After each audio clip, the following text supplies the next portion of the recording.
Hi and welcome everyone, I'm Friar Tuck, this is my epoch, and this is part of my series of preparing for homelessness. So if you're a prepper or that is, putting this in your wheelhouse of preparations, or if you think that you are going to be one of the many people that are going to be caught up in the giant wave of homelessness that's about to hit this country, well then this video is definitely for you. What we're going to be talking about is a question that I got during my live stream.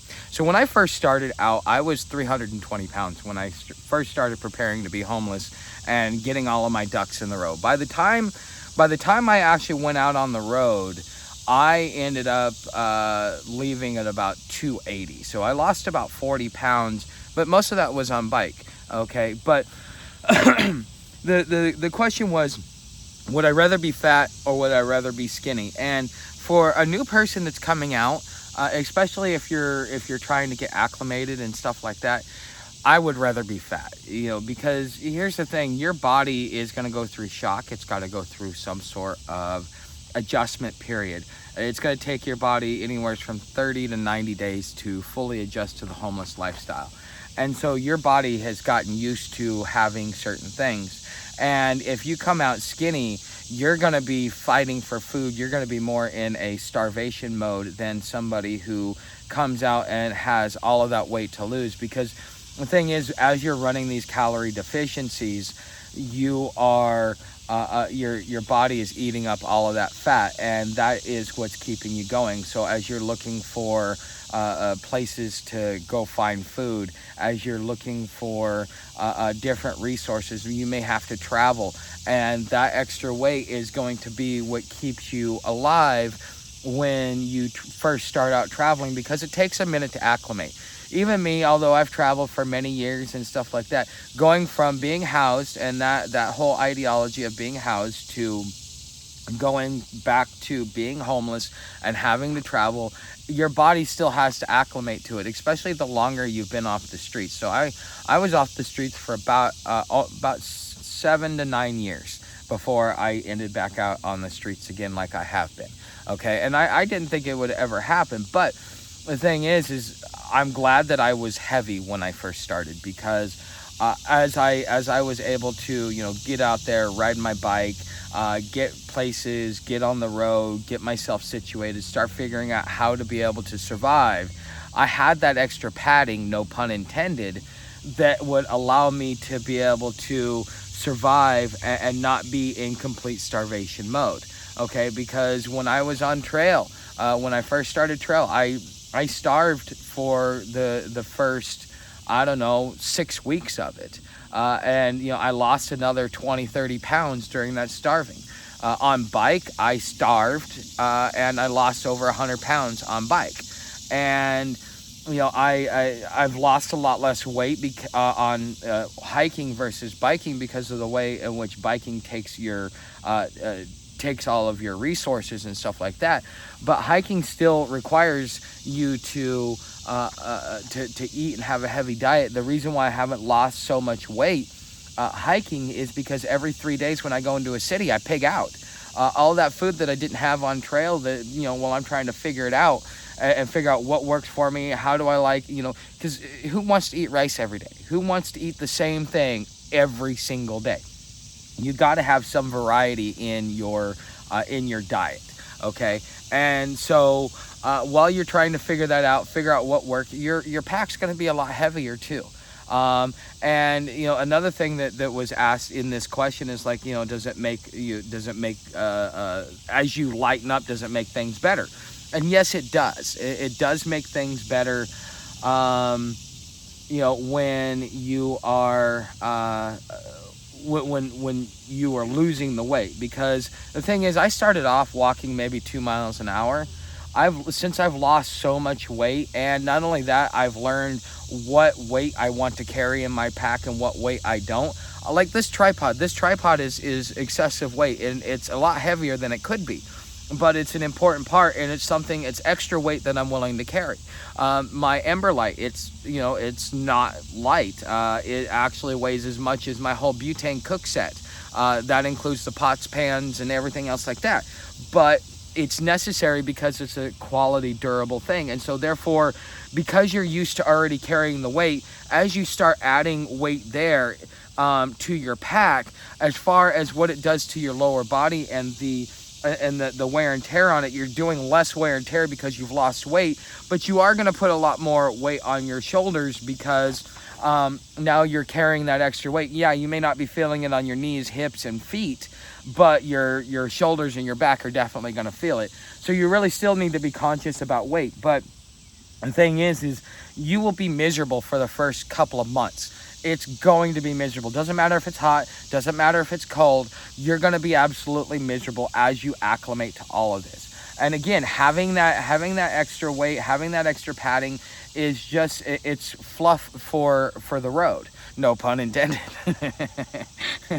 You know, like I said, this is the first time since I was about 21 years old that I've been under 200 pounds.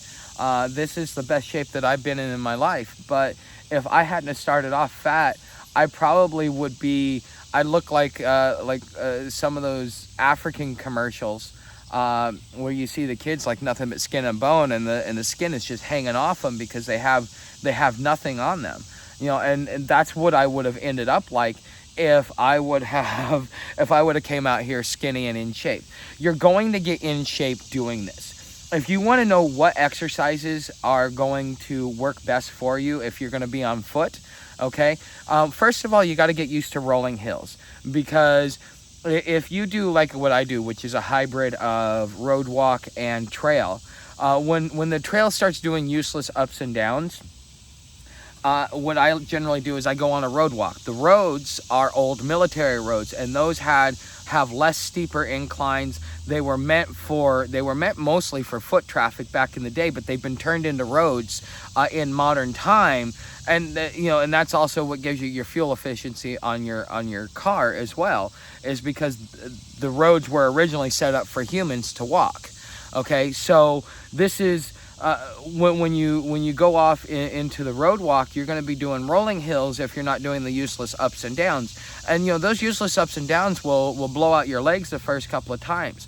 You will have to learn how to manage your diet so that you can do a quick recovery every time you blow out your legs, because you get caught. Oh, it's like, oh crap, I didn't see this on the trail, and so therefore now I'm stuck doing like the Little Smokies, okay, which is on the Buckeye Trail.